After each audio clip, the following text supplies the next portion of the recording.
we have to discuss macroeconomics. As I told, macro means that you are simply take large, clear.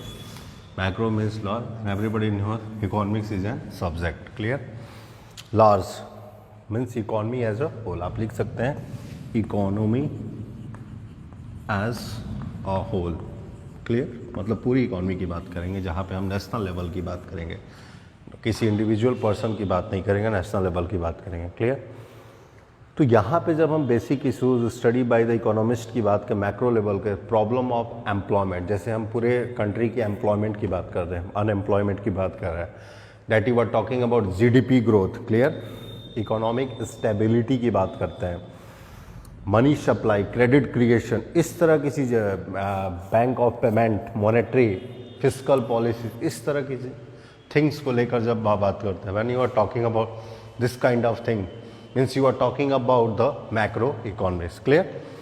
Whenever you are talking about the vital components, vital का मतलब होता है important component. macroeconomics के जब vital components की बात करते हैं, vital components, clear. vital components of macroeconomics की जब हम बात करते हैं, सिंपल सी बात है कि जब फर्स्ट बात करेंगे, theory related to equilibrium level of output and employment. जो भी हमारा आउटपुट है, जो भी हमारा आउटपुट हो रहा है और एम्प्लॉयमेंट कितना हमने दिया, इसको लेके जो थियरी बात करेंगे इक्विलिब्रियम कंडीशन को, यह भी माइक्रो इकोनॉमिक्स का एक इम्पॉर्टेंट विल है. Second, theory related to inflation and deflation gap in the economy. Inflation और डिफ्लेशन को लेकर जो गैप क्रिएट हो रहा है, उसको लेकर जब हम बात करेंगे, दैट वी आर टॉकिंग, उस टाइम पे उस तरह के थियरी को भी हम मैक्रो इकोनॉमिक्स का एक इंपॉर्टेंट कंपोनेंट मानते हैं. फिस्कल एंड मॉनेटरी पॉलिसीज़ को लेकर अभी हम बात करेंगे, यह भी इंपॉर्टेंट कंपोनेंट है. Money supply and credit creation also an important component. Government budget also an important component, clear. तो ये सारी चीज़ें, एक्सचेंज रेट, बीओपी, ये सारे इंपॉर्टेंट कॉन्सेप्ट हैं मैक्रो इकोनॉमिक्स को लेकर, ये वाइटल कॉम्पोनेंट्स है.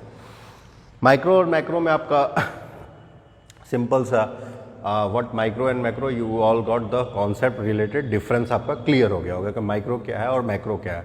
और एक चीज़ और है, अगर 2-3 एग्जाम्पल दिए हुए हैं तो आपको कंपेयर करना पड़ता है सिचुएशन को कि कौन माइक्रो है कौन मैक्रो है, depending upon the timing, clear. जैसे किसी कंपनी के एम्प्लॉय की बात करें और कंपनी के बजट की बात करें, उस एम्प्लॉय के इनकम की बात, तो जो कंपनी होगा वह मैक्रो लेवल पे उस टाइम पे काम करेगा, और जो एम्प्लॉय होगा उस टाइम पे कंपनी के लिए माइक्रो लेवल पे काम करेगा. कंट्री और कंपनी की बात करेंगे तो country will work as a macro and country will work as a macro and the company will work as a micro, clear. Now come on the positive and normative economics. अगर आप बात करें positive and normative, clear, normative economics की बात करें, clear, positive and normative economics की बात करें. पॉजिटिव इकोनॉमिक्स क्या होता है, नॉर्मेटिव इकोनॉमिक्स क्या होता है, या पॉजिटिव इकोनॉमिक्स का मतलब इकोनॉमिक बिहेवियर की बात करें, पास्ट, प्रेजेंट और फ्यूचर के डेटाज को हम कंपेयर करते हैं. इकोनॉमिक सिचुएशन को लेकर जो हम डील करते हैं, फैक्ट्स एंड फिगर को लेकर जो हम बात करते हैं. जैसे कि अगर कोई क्वेश्चन, कोई अगर एग्जाम्पल है, जैसे कि मैंने बोला कि on the eve of independence poverty in India affected largely percentage of population then now.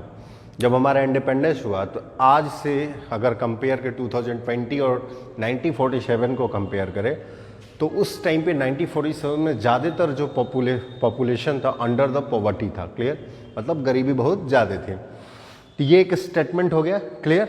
अब हम बात करेंगे 22% of population India is absolutely poor. अगर बात करें तो 22% ऑफ इंडियन जो है वे एब्सोल्युटली क्या है, पुअर है. अब बात करेंगे, ये प्रेजेंट की बात, अब हमने फ्यूचर की बात की. मान लीजिए कि हमने फ्यूचर की बात करी कि 2025 में हो सकता है कि अगर ऐसे ही पॉपुलेशन इंक्रीज करता रहे तो 2025 में भी 22% लोग क्या होंगे, बेरोजगार होंगे और उनके पास कोई जॉब नहीं होगा, वे पॉवर्टी लाइन के नीचे होंगे. मैंने पास्ट की बात की, प्रेजेंट की बात की और फ्यूचर की भी बात की.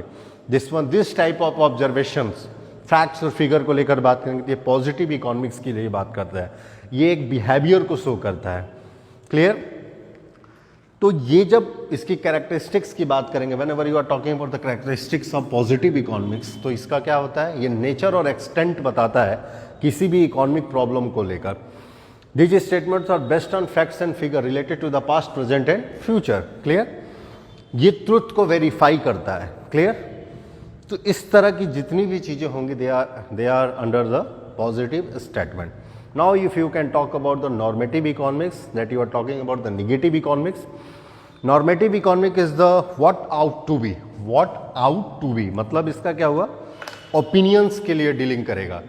मतलब कि अगर ये प्रॉब्लम है तो इकोनॉमिस्ट उसमें क्या अपना सजेशंस दे रहे हैं, उसमें इकोनॉमिस्ट का सजेशंस रखा जाएगा।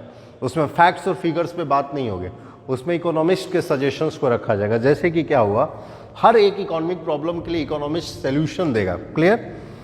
उसको वैल्यू जजमेंट देगा। क्लियर? जैसे मगनरेगा हमने कहा, मगनरेगा में हमने बहुत सारी बातें की रूरल डेवलपमेंट को लेकर, Mahatma Gandhi national rural employment guarantee act को लेकर बात की। तो इंडिया में जब अनएम्प्लॉयमेंट बहुत ज़्यादा थी उस टाइम पे ख़त्म करने के लिए मगनरेगा लाया गया। क्लियर? तो ये एक इकोनॉमिक्स ने सजेशंस दिया था। ये क्या होता था मगनरेगा? मगनरेगा में क्या था कि जो हम टैक्स पे कर रहे हैं उससे लोगों को रोजगार दिया जाता था, एम्प्लॉयमेंट दी जाती थी, लेकिन ये फेल कर गया। क्लियर? उसको स्टॉप करना पड़ा, फेल कर गया। क्लियर? तो इसको क्या हुआ, लोगों को ऐसा लगा कि ये एसेट क्रिएट नहीं कर रहा, ये एज अ लाइबिलिटी काम कर रहा, मतलब गवर्नमेंट की जेब से पैसे ले रहा, गवर्नमेंट के लिए पैसे लाके नहीं दे रहा। तो इसको क्या हो गया, फेल कर गया। क्लियर? तो जब हम कैरेक्टरिस्टिक्स ऑफ नॉर्मेटिव स्टेटमेंट की बात करें तो ये इस तरह के स्टेटमेंट वैल्यू जजमेंट की बात करते हैं, कंट्रोवर्सीज की बात करते हैं, डेबट की बात करते हैं। जैसे कंट्रोवर्सीज का मतलब है कोविड-19 है अभी, तो कोविड-19 जैसी सिचुएशन है, इसमें इकोनॉमिस्ट अपना सजेशन देगा।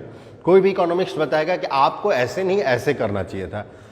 जैसे स्कूल ओपनिंग को लेकर बात हो रही है कि स्कूल ओपन होना चाहिए या नहीं होना चाहिए, तो इकोनॉमिस्ट सजेशंस देते हैं अगर स्कूल ओपन नहीं होगा तो बहुत लॉस हो जाएगा। अब अगर स्कूल ओपन हो जाता है तो भी पेरेंट्स बोलेंगे, नहीं हो रहा है तो भी पेरेंट्स बोल रहे हैं, अपोजिशन बोलेगा। तो इस पर डिबेट और कंट्रोवर्सी क्रिएट हो सकती है।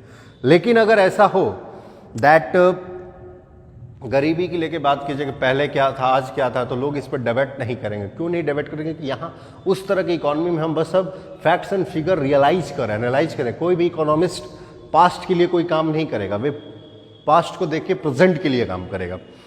क्लियर? तो this is the difference between the positive economics and the normative economics. Thank you class.